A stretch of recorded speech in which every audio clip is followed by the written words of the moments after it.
પણ કાયદો અને વ્યવસ્થાની સ્થિતિ સુધરે, લોકોનું જીવન સુરક્ષિત બને, લોકોને સલામતીનો અહેસાસ થાય, એવું કોઈ કામ ભાજપ દ્વારા કરવાના બદલે લોકોમાં છવાઈ જાય, લોકોની અંદર વાહવાહી થઈ જાય, છાપાઓની હેડલાઇન બની જાય, ટીવીઓમાં બ્રેકિંગ ન્યૂઝ આવી જાય, એવા પ્રકારનું લોકોની આંખમાં ધૂળ નાખવાનું દુષ્કૃત્ય ભાજપવાળા કરી રહ્યા છે.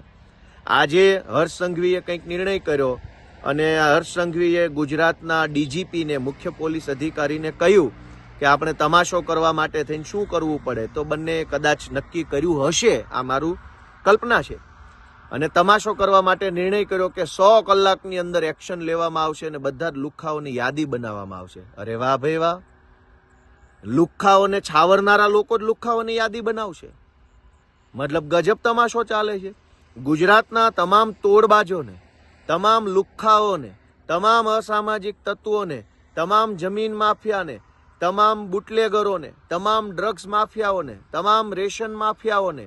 તમામ ટોલ નાકા પર ગુંડાગીરી કરતા લોકોને, તમામ જગ્યાએ લુખ્ખાવેડા કરતા, માથાકૂટો કરતા અસામાજિક તત્વોને છાવરે છે કોણ?